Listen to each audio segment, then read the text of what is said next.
saranane wong yen luhung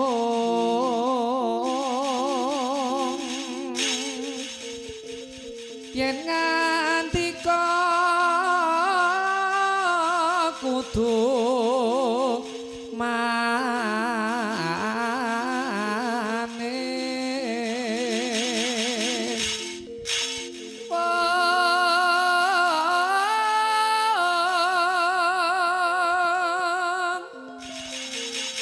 ayo salat jatmika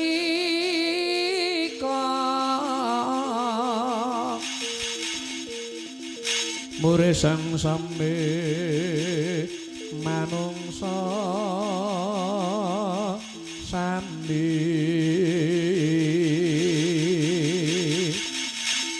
hamun memuji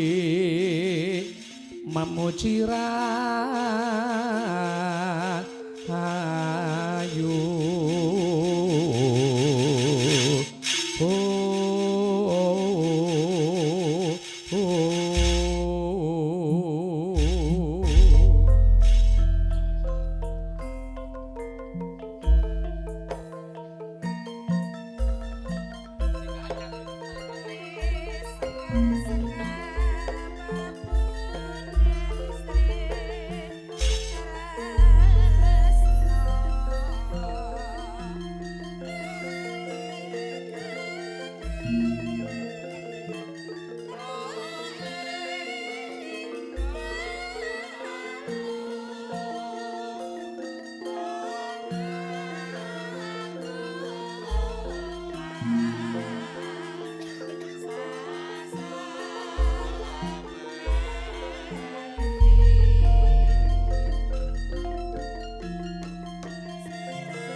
Kedap nggih.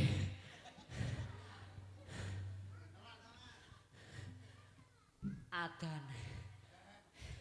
Alesane adan. Oh sik Pak. Ngos-ngosan iki. Diantenan. Panase jan ngentang-ngentang. Asu gitu Pak. Jan pandai lho tenan kok.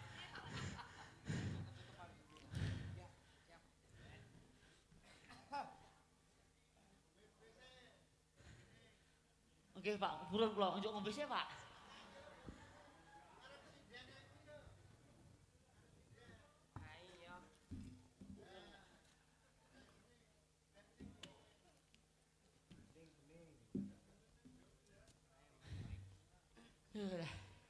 Jangan pun asal rujukan terang Pak. Sampun nggih. Kula tak ngombe sekecap nggih.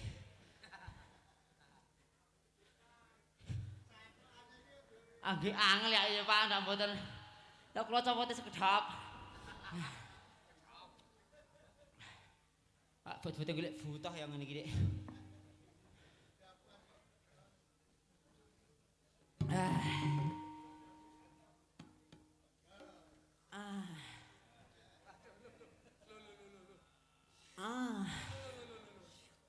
Seger, Pak.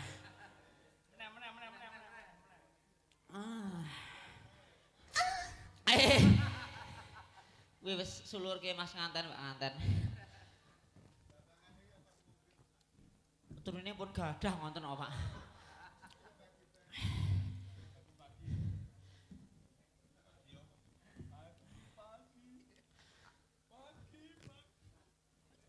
Nyunteh kok sih.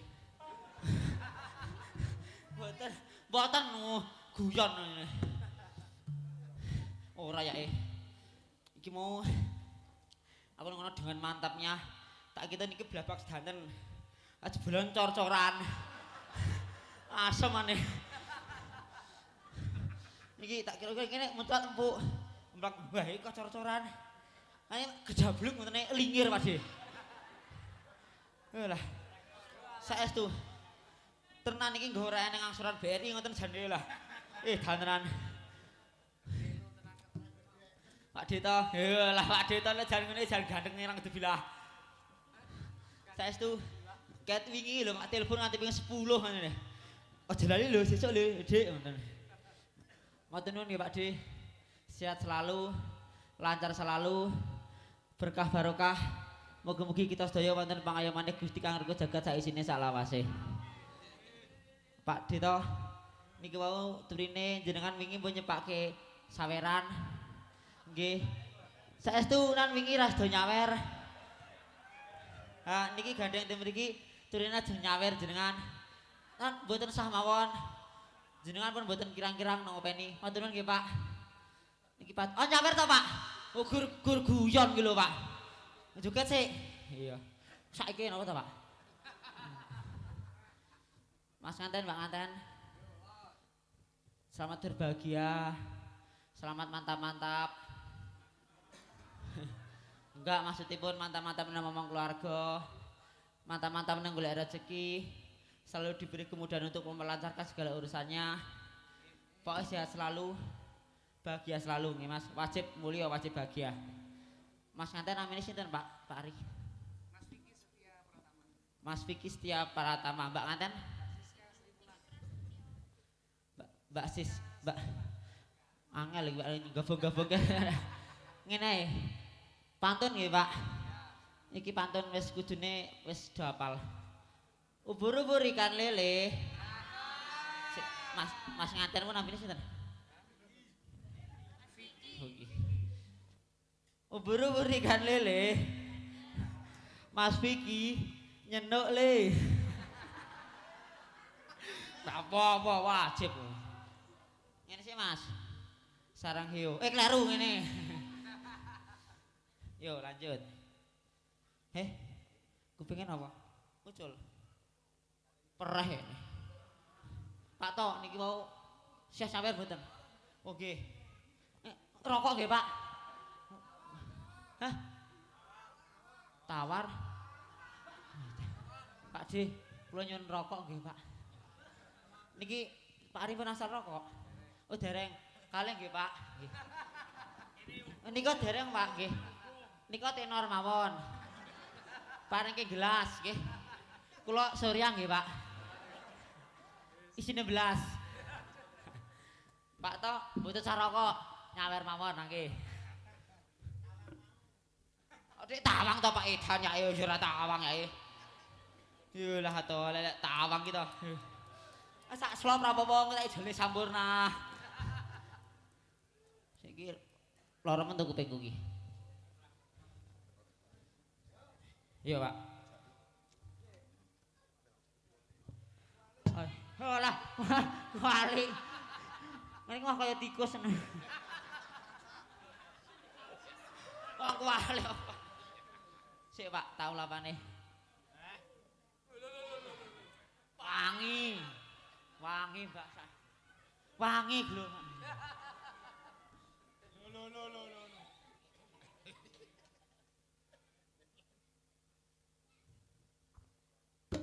Oh sik.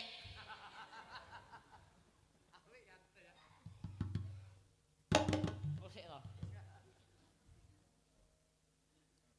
Walah dalah.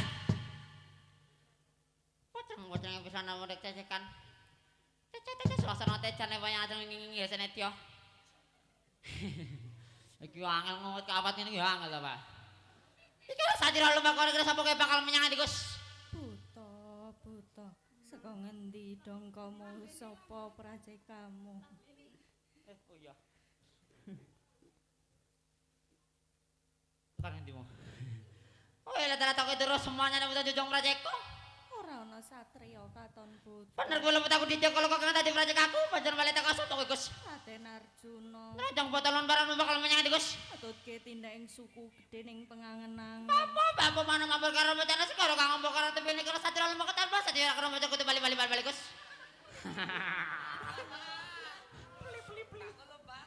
Guguk lho Pak temriki kanten Pak dalang temriki niki Pak. Dalang ngene. Terus ke jenengan. Ora tak jaluke tenor rong bungkus. Ya moh kok iki jate panjenengan to, Bos? Jarum. Walah. Pak To, Surya ya Pak To.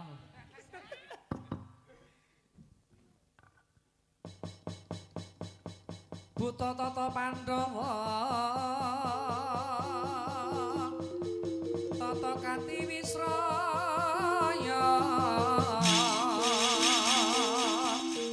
Hindriyan sasara maruta. Pawana bana margana.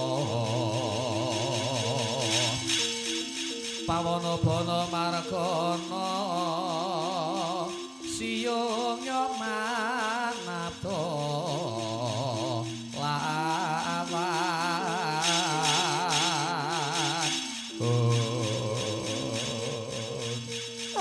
dalang satra bagus sapa jeneng dia Mas sapa jeneng dia Mas sapa jeneng dia Magus takon lawan aku Satria Pandhawa Raden Janaka dasar kepara nyata bakal semedya menyang endi Gus atutke lakuning suku kedaping netra gregete pengangan-angan sarata kasembadaning sedya ora kena macut ora minggir sekarapan babat sahabat kemulya orang sang sumyur kuwandamu Gus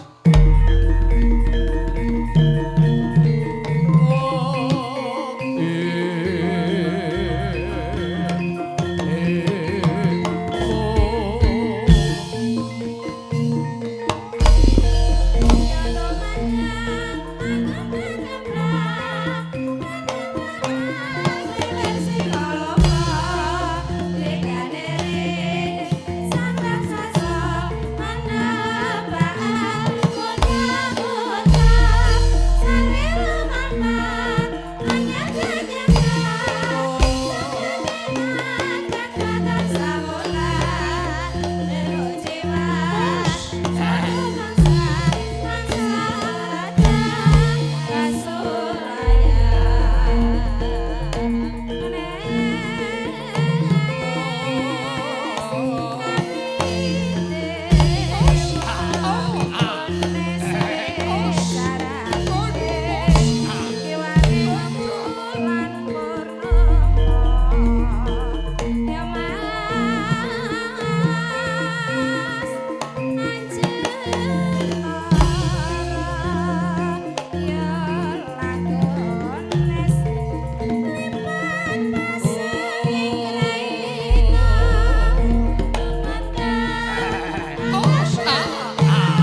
Ngaturkan gunging panuwun Mas Rahmadi Mbak Rika nggih.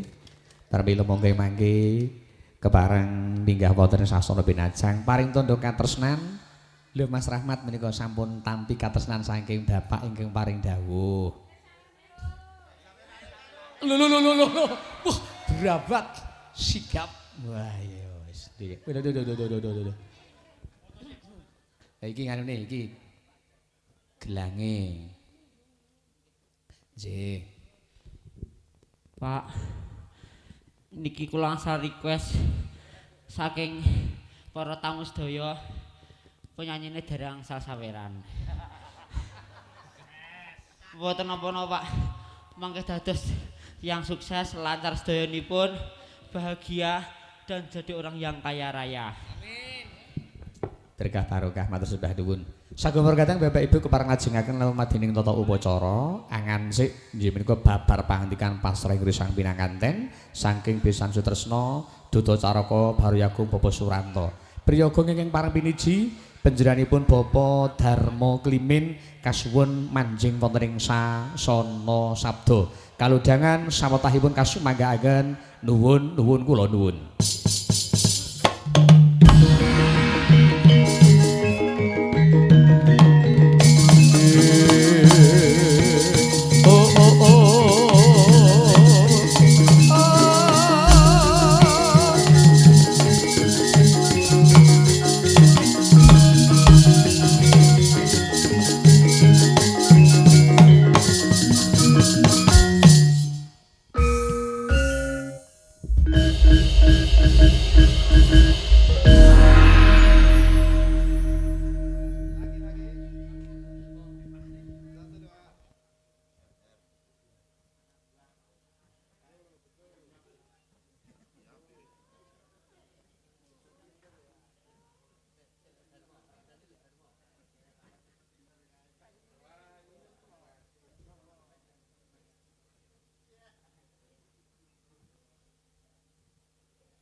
Assalamualaikum warahmatullahi wabarakatuh.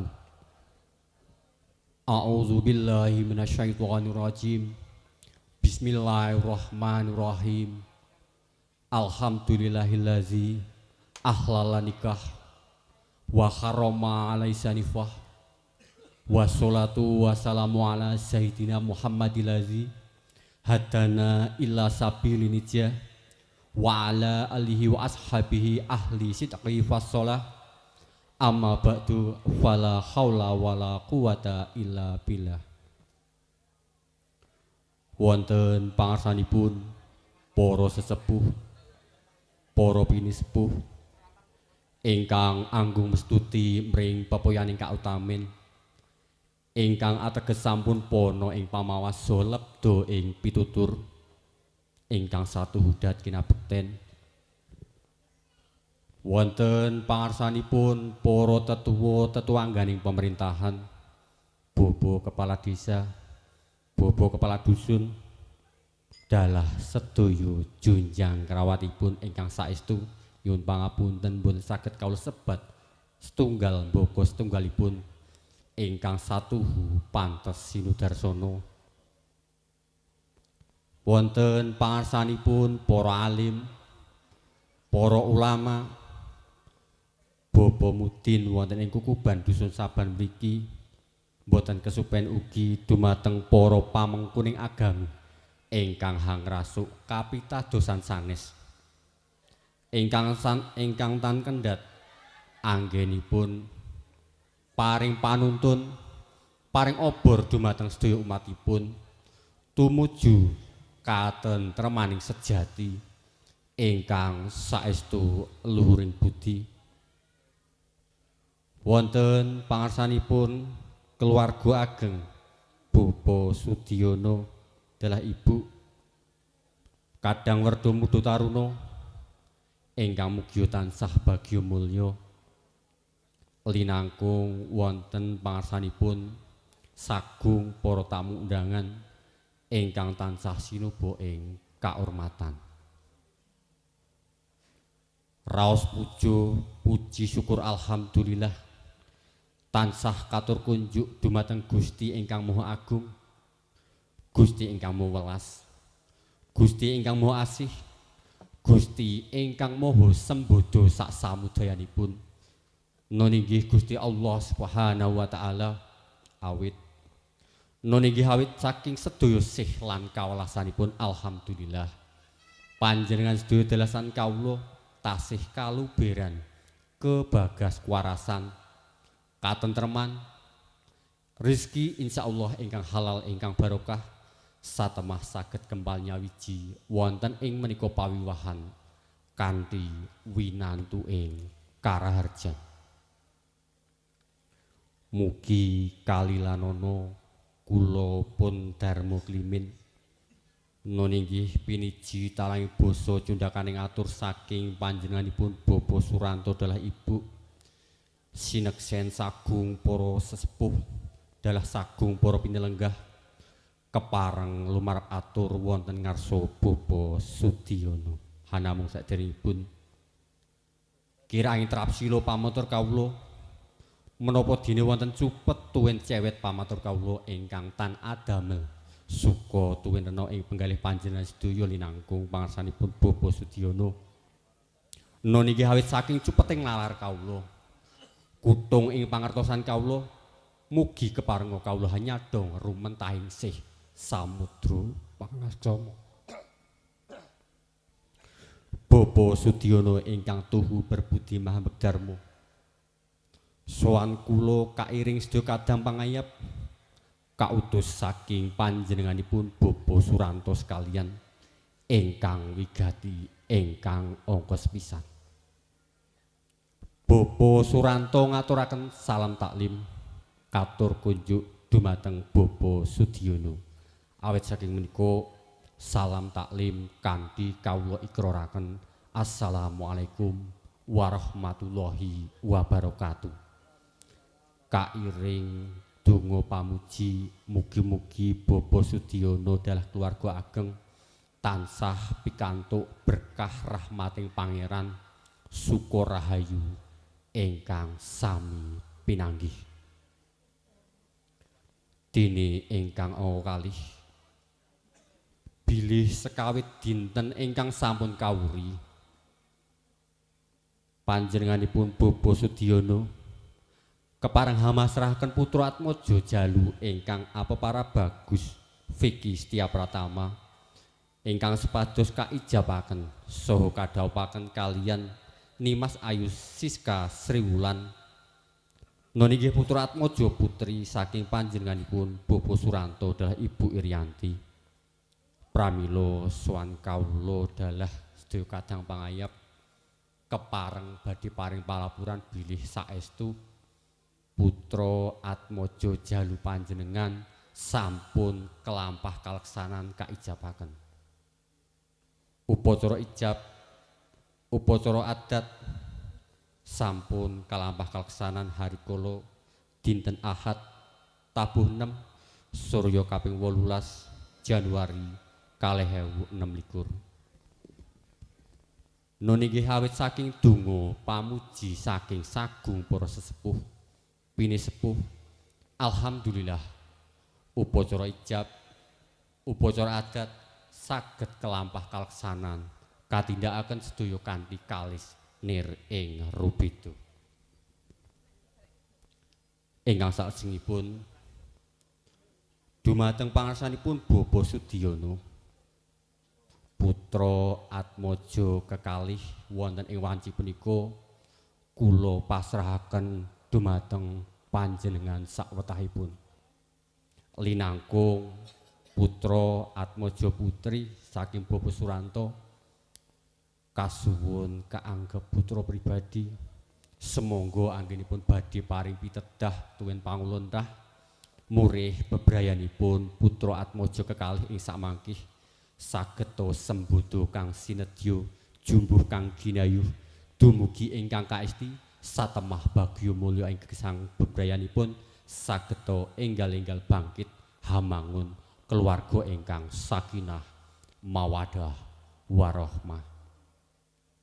Dene ingkang angka 3 saestu Bobo Suranto dalah ibu nglenggono bilih wiwit hanampi rembag sepisanan angadani upacara ijab ngantos putra Atmaja kekalih kaboyong wonten ing pawiwahan menika temtunipun wonten kathah kekirangan kalepatan ambuk bilih wonten setunggal duka kalih duka kathah ingkang boten jangkep menggaing rantamaning antawis keluarga ageng Bobo Sudiono kaliyan Bobo Suranto lumantar kawula Bobo Suranto tansah nyuwun lumunturing sih samudra pangsami.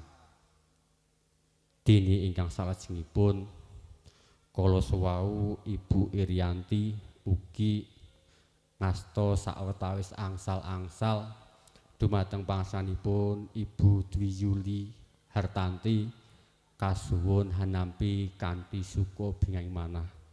Nuwun sewu ampun kaukur saking bobot bebet ajining barang awit sedaya wau hamung minangka tandha talining katresnan anggenipun sami hamangun bepisanan. Dene ingkang salajengipun hambuk bilih menika pahargyan sampun kaanggep purna saestu kula dalah sedaya kadang pangayap badhe medal pasilan nyuwun pamit saha nuwun tambahing pamuji mugi lampah kula dumugi palereman tansah manggih kawidadan. Dene ingkang salajengipun kawula saestu minangka sulih salira saking panjenenganipun sedaya kadang pangayap nyuwun gungsih pangapunten ingkang sakathah-kathahipun awit anggenipun sowan mbok bilih kirang trapsila kirang sopan santun kirang sak samudayanipun lumantar kawula sepisan malih nyuwun gungsih samudra pangsami mbok bilih Sakderengipun kawula pungkasi pamatur kawula Bapak Suranto mbok bilih anggenipun kula hamasrahaken wonten ingkang datan kaliput. Matur nuwun. Minangka pungkasaning pamatur kawula Bapak Suranto Adi Mbak Yukarmi kirang trapsila saestu nyuwun gumingsih samudra pangsami. Saking kula pungkasi wabillahi taufik walhidayah. Wassalamualaikum warahmatullahi wabarakatuh.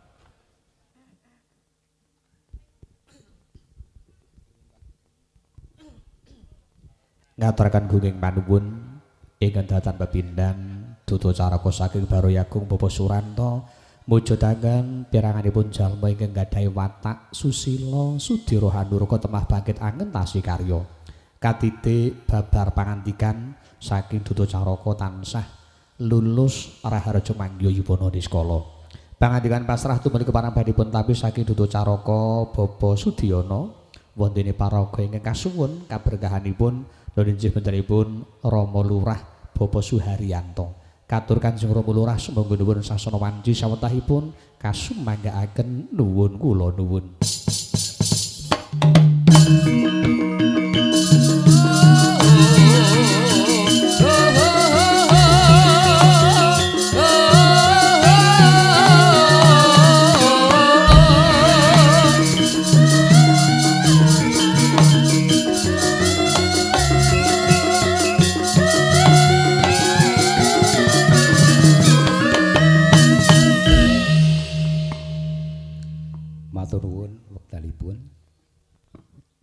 Assalamualaikum warahmatullahi wabarakatuh.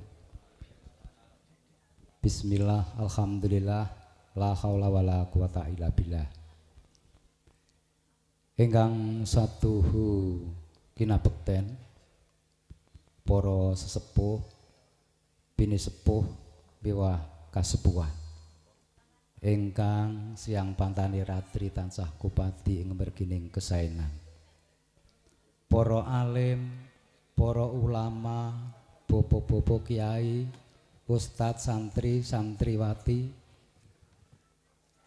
linangkung panjenenganipun Bapak Haji Zubaidi ingkang mijil saking Wonolela ingkang satuhu luhuring budi.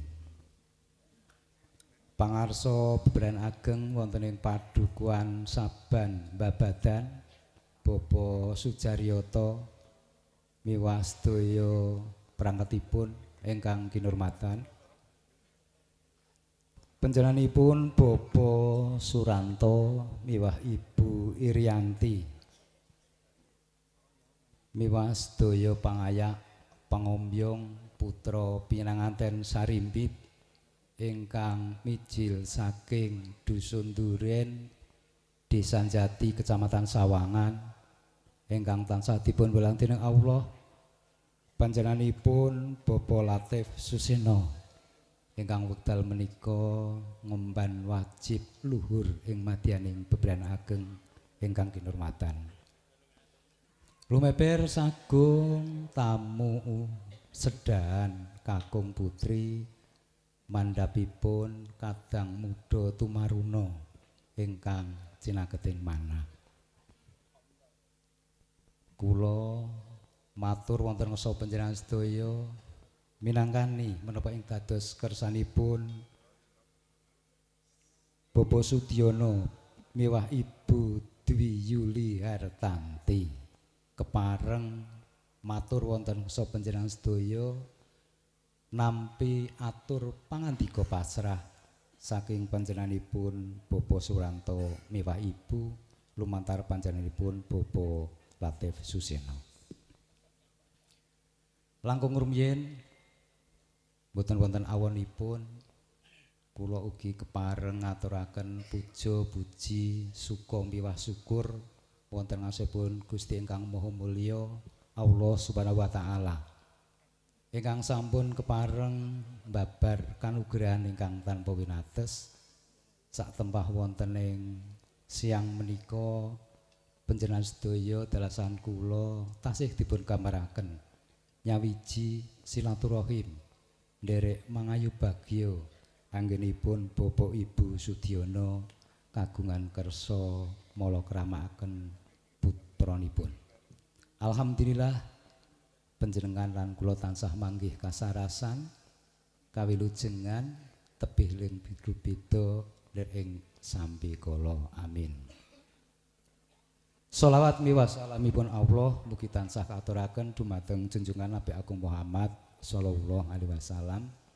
Nabi ingkang satu kita tenggo-tenggo saafatipun pitulunganipun wiwit dinten menika langkung-langkung wonten ing dinten akhir ing semangke. Sagung ati lenggah sumangga kepareng panjenengan nyekecakaken pinara lenggah kanthi mardika kepareng kula matur nampi menapa ngatosipun kadang duta caraka. Ingkang sepisan panjenenganipun kintun salam taklim mugi katur panjenengan sedaya langkung-langkung panjenenganipun Bapak Ibu Sudiono. Salam taklim kula tampi kanthi wasilah Waalaikumsalam warahmatullahi wabarakatuh. Mugi kanthi rawuh panjenengan, silaturahim panjenengan, salam taklim anyarengi hidayahipun Gusti Allah satemah Bapak Sudiono Bapak Ibu anggenipun kagungan kersa wonten ing wekdal menika tansah kaparingan lulus raharja lir ing sambi kala.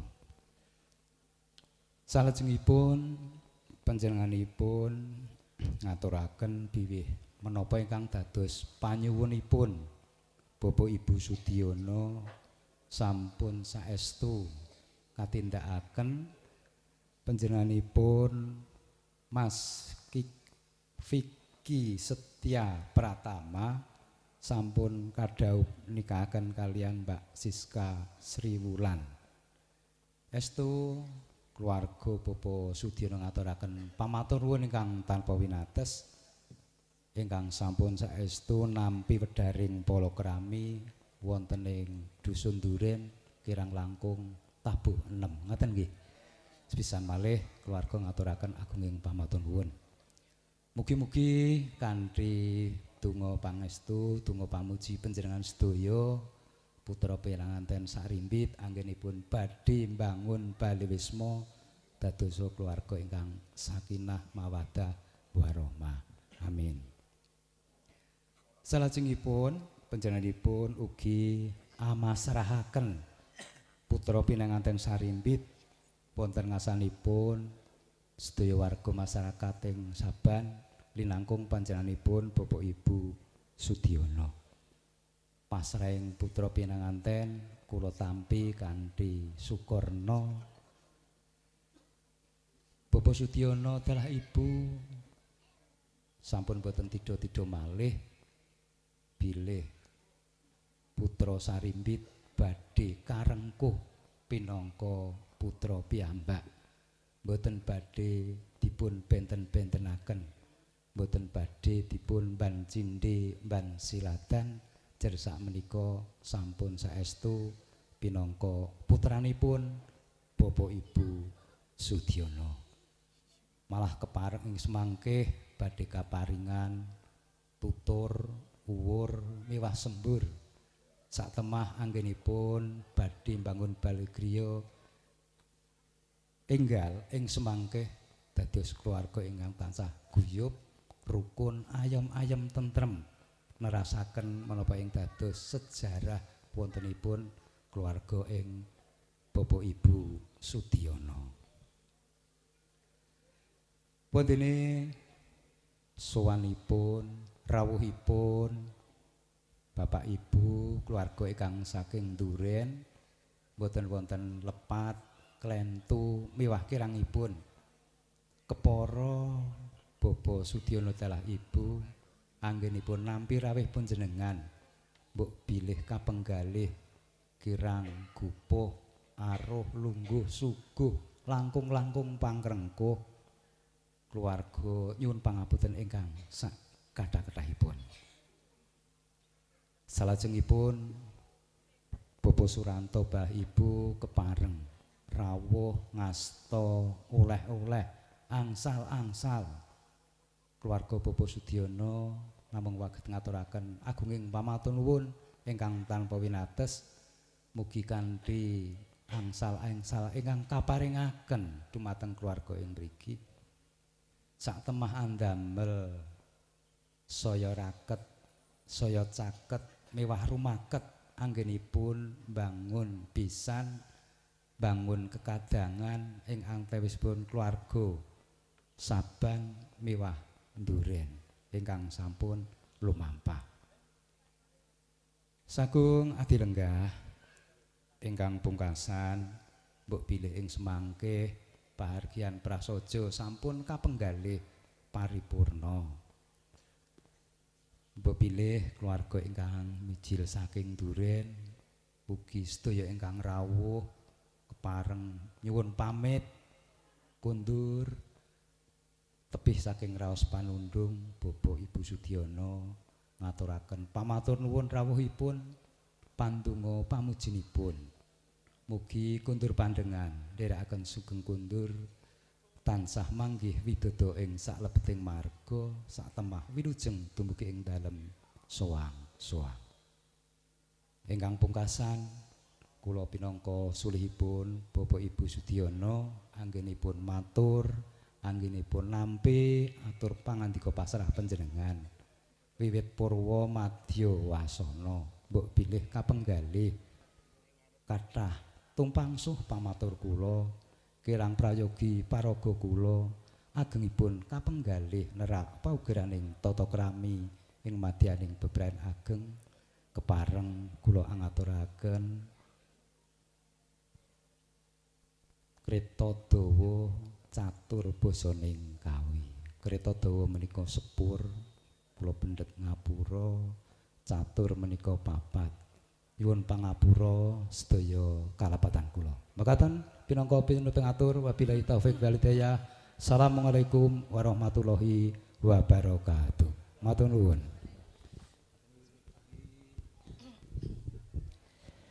ngaturaken saweging panuwun ing kedatan pepindhan babar pangandikan juru panampi pasrah saking keluarga agung Bapak Sudiono ingkang kepareng hamberkahi bedalipun Bapak Lurah Bapak Suharyanto atur priksa kunjuk kadang pisan sutresna bilih kelanggan menika bedaranipun Kusemaning Ayu Siska Sriwulan sampun kepareng tinapi kanthi nomeng asta kalih sarta bombong birapaning penggalih emangke tertamtu kepareng badhe rinengkuh sarta kagulawenthah kanthi kebak ing ros katresnan jati sesarengan para priyaga ingkang sami mangun bebesanan sami hambudidaya murih raharjaning bale wisma kang sinedya satemah saking warga Bapak Sudiono boten wonten piranganipun tembung ngendita putra mantu ngendita putra priyangga kepareng badhe karengkuh kanthi kebak ing ros katresnan jati